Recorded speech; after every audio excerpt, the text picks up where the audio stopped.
internet of value at Ripple, we're thinking much bigger than just cross-border payments. It's kind of like Amazon with rare books in the early days, just this market happens to be a $10 trillion market. We are at a historic turning point.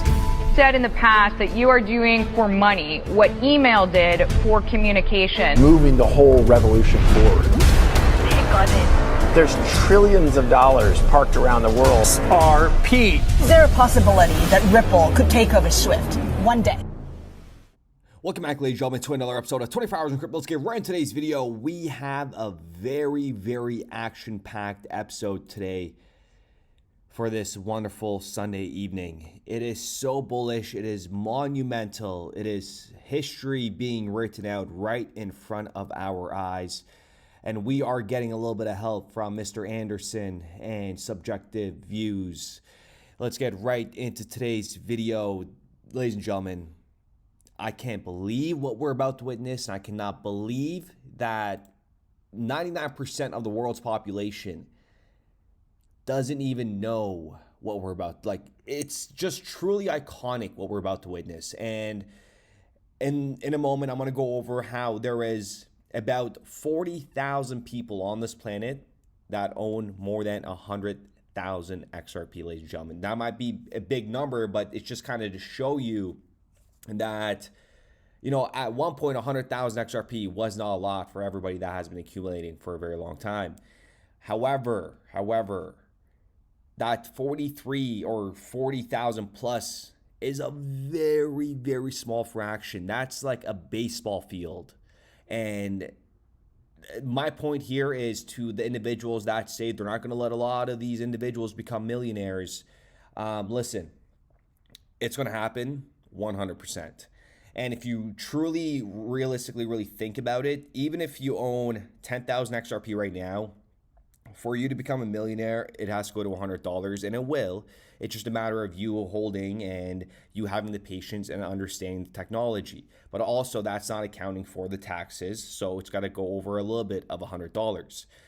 But what I'm trying to say here is the accumulation phase is like pretty much done. Retail is already priced out, and some of you guys may say, what are you talking about? It's at $2.13. No, listen, retail is priced out. Your average person is priced out.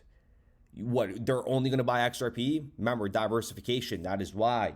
Congratulations in advance. But let's get right into like purely facts. This is absolutely insane. Take a look at this meeting that took place. You have Jack McDonald. Okay, he's a senior VP of stablecoins at Ripple. And then we have Andreen, I'm sorry if I butchered that, Harris, the superintendent at the New York DFS. And remember what Monica Long said before RLUSD got approved.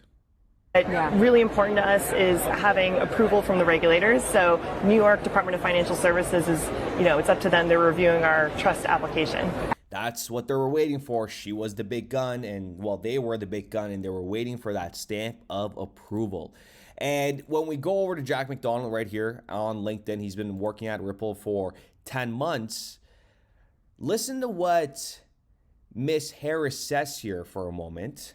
Listen very carefully about the bit license, and then we're going to get into Ripple's bit license and a document from the BIS briefly, and how everything there's a lot of political stuff that happened behind the scenes in the early days, and we're going to go over that in a minute, and you're going to say, wow, are we delayed by 5 years? Was this all ready to go around 2020, and then they just went corrupt internally? It's going to get you thinking, but listen to what Ms. Harris says here. Yeah. Well, so the digital asset space is such an interesting one, right? Because you hear so much, especially in Washington, prior, right? Don't regulate it because you will legitimize it. And then, sometimes I would talk to my fellow regulators around the country and around the world, and they'd say, well, we don't understand the value of these things. Like, why do they exist?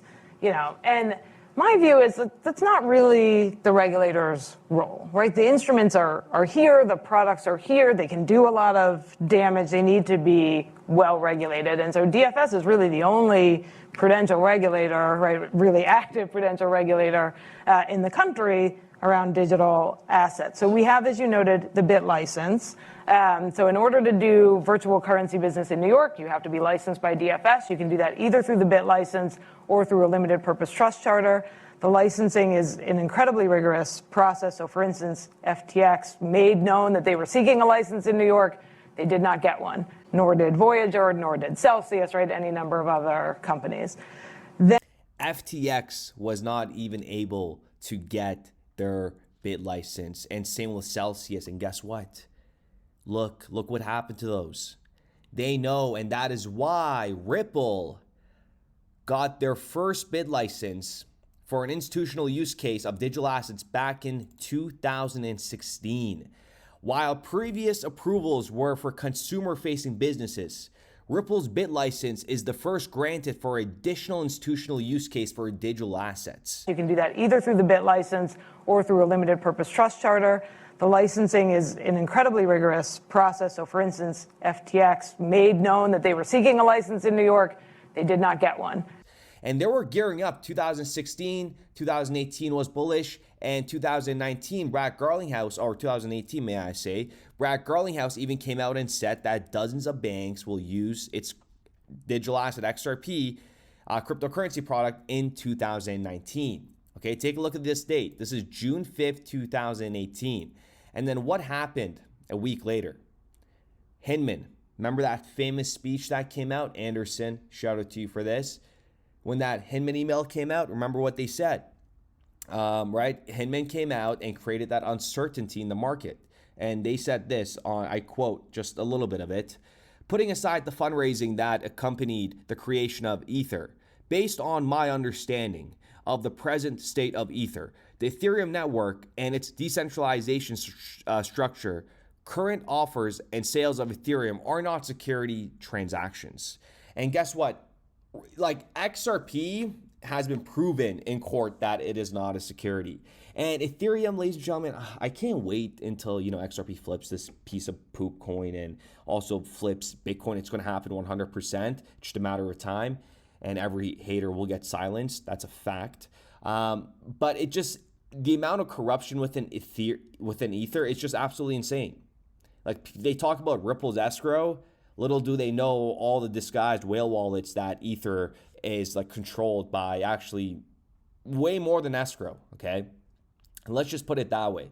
And when we get into licensing, remember, we said licensing is very important. And when you look at HBAR, Algorand, Tether, Stellar, you're not going to go find MTLs, money transmitter licenses, or even licenses in different jurisdictions on Ripple's level. Because don't forget, last year, Ripple announced that they're going to acquire standard custody and expand its portfolio of regulatory licenses. Standard Custody's limited purpose trust charter and its money transmitter licenses will contribute to Ripple's growing portfolio of regulatory licenses. Ripple and its subsidiaries collectively hold a New York BIT license, nearly 40 money transmitter licenses across the US, a major payment institution license from the Monetary Authority of Singapore, and a virtual asset service provider registration within the Central Bank of Ireland. This is so crazy to me when you just connect all this stuff. And when you go to the BIS document for Financial Stability Institute, and when they talk about stablecoins, regulatory responses to their promise of stability, you guys already know about stability. Take a look at what was said here under their licenses and applicable regulatory requirements. They also address the BIT license, right? US, New York. In addition to complying with their main licensing regime, issuers need to comply with requirements set by the New York DFS for USD-backed stablecoins. And guess what? USDT does not have that. The New York DFS allows banks to engage in virtual currency activities either through obtaining a BIT license or by receiving approval to conduct activities under their existing charter. My goodness, I am just getting bullish as we just go further into this video. And don't forget, New York DFS launches exchange program with Bank of England on crypto expertise. Like, this is insane, because if you guys remember what was said right here, Miss Harris, the same table that is with Jack McDonald right here, right? Jack McDonald, Miss Harris right here. And this was just a couple months ago. Look at what was said. Miss Harris launches, what is this? Transatlantic regulatory exchange with Bank of England. And you guys know, I'm not going to get into detail, but you guys know Ripple, the Bank of England, for a very long time, a lot of closed door meetings that we have not heard yet. But listen to what she said here. We're thrilled to partner with the Bank of England in this kind of exchange for the very first time. Working together to strengthen regulatory frameworks, protect consumers, and support innovation. Connecting the two global financial capitals of New York and London is critical for regulatory harmonization in a world where financial services are not defined by geography. Ladies and gentlemen, go ahead and smash that like button. I congratulate all you smart individuals, honestly, following along and understanding this information. I cannot stress that enough, because to an average person, this is some boring stuff. There is no way people are going to sit through this stuff and listen to it, let alone be excited about what's coming, right? You would think, since the inception of my YouTube channel, I would get tired of doing this, but how can you get tired of something that's about to happen, and we're documenting as we go along? It's a once in a lifetime opportunity. It's like I'm actually a lunatic if you really, I can't even speak right now, because what we're about to witness is going to be monumental. And when we just talk about who actually owns XRP, right? When we go to the rich list, over 100,000 XRP. Look at this. That's it, ladies and gentlemen. And the number is smaller because there's people that have divided their XRP into different wallets, right? There is about 45,000, give or take, individuals that own more than 100,000 XRP. Do you know how small that is, right? There is about 75,000 people that own more than 25,000 XRP. The number is very small. If I were to give you a very conservative number, okay, stating who and how much they own, on a very, very, very conservative number, and this number is a lot lower than this, on this planet, on this spinning little thing where we all wake up, do the same thing every day, on a spinning globe, or some of you guys say it's flat. Let me know what you guys think in the comments down below. But there's maybe 600,000 people on this planet that actually own XRP. Are those all going to be life-changing? No. Remember what we said about if you own 10,000 XRP, you got to wait until it goes to $100 to have $1 million. And $1 million, even $10 million, the government does not care. So to anybody that's, sits there and says they're not going to let us become all rich, I actually cannot think. I can't even imagine how you think. What kind of thought process is that? What kind of, that's like a peasant mentality, right? To ignore all the facts and what is being done, right, in the ecosystem, and how fast we have accelerated to adoption and what's going on with pretty much everybody. Remember what we said. They're creating a level playing field, okay? And it's gonna take time, but we're seeing it all unfold right now. If you're not seeing this, you need help. Genuinely, if you don't own crypto in 2025, that's a very, very concerning thought. That's a very concerning thought. So with that being said, let me know what you guys think in the comments down below. Let me know what you guys did today, Sunday, where you guys go to church. What'd you guys make for dinner? Let me know. I actually got to go figure out what I'm going to do for dinner. So with that being said, we are... man, I can't wait. Ladies and gentlemen. Just remember to stay safe, stay healthy, so you could enjoy that wealth. But we are going to be in for a wild ride. And, oh, sorry, I totally forgot. I just want to bring this to your attention again. We're, a couple weeks away, but the merch drop of the century is happening in 25 days, 6 hours, 55 minutes, and 1 second. I will give you guys more details shortly. Check out the website. I absolutely love this thing. It looks awesome. There's a lot going on behind the scenes. I cannot wait to share with you guys what we're planning. $10, $20, $30, $40, we're gonna be here to document it, and we're gonna be here to laugh at all the naysayers. Big banks and financial institutions are much more interested today than they certainly were 5 or 6 years ago when we rolled out the product the first time. As more companies like Veeam start to use XRP and use digital currencies in their funding flows, they're going to be putting a massive amount of pressure on banks and larger financial institutions to start using this as well, or they're going to be toast. It's much better even now versus even just the past few years. And with that comes sort of big name institutional adoption that I think will be encouraging for others that might have been on the fence. But XRP, it's really about this very fundamental driver of demand. Yeah, I mean, if XRP is going to be inserted deeply into the financial system, the market cap has to be orders of magnitude bigger. It has to be able to support institutional flows in the orders of magnitude of trillions of dollars. You know, today it's a lot smaller. As more companies like Veeam start to use XRP and use digital currencies in their funding flows, they're going to be putting a massive amount of pressure on banks.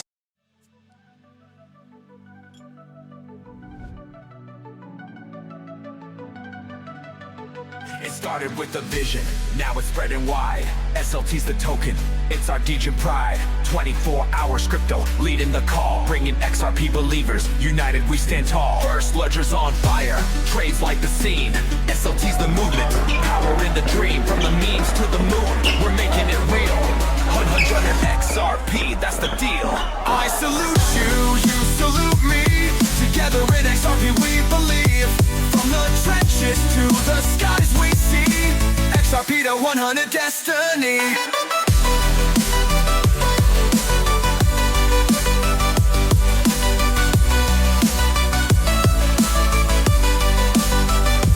This ain't just a token, it's a battle cry. For those who know, XRP will fly high. Salute is the name, SLT the ticker. First ledger's buzzing, trades getting quicker. Building the future, brick by brick. In a world powered by Ripple, the vision will stick. We're more than a meme, it's a movement strong. XRP believers, let's prove them wrong. I salute you, you salute me. Together in XRP we believe. From the trenches to the skies we see. XRP to 100 destiny. 24 hours crypto, the captain of the crew. SLT's the anthem, for the bold and true. Through the dips and the pumps, we stand and fight. Believing in the ledger, in the dawn's bright light. I salute you, you salute me. Together in XRP we believe. From the trenches to the skies we see. XRP to 100 destiny. So raise your SLT, let the world hear the sound. XRP believers, we're Ripple bound. From the memes to the charts, the vision is clear. Salute to the future, the time is near.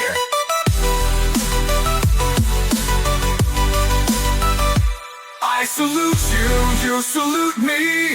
Together in XRP we believe. From the trenches to the skies we see. XRP to 100 destiny.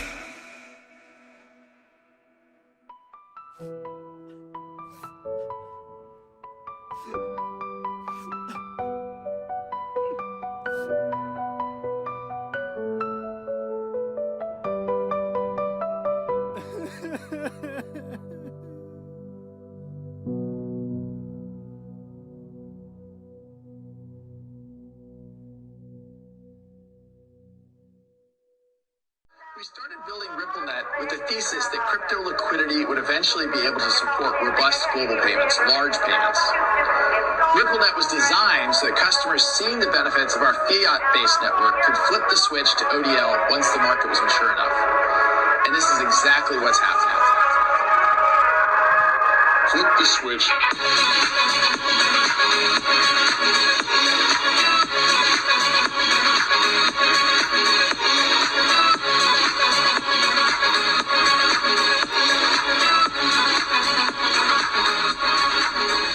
I think what we're building has, it's solving a real problem. And I think all of the tokens, my advice to anybody would be, understand the utility. If there's real utility and there's real value being delivered to a real customer, there will be value in the token.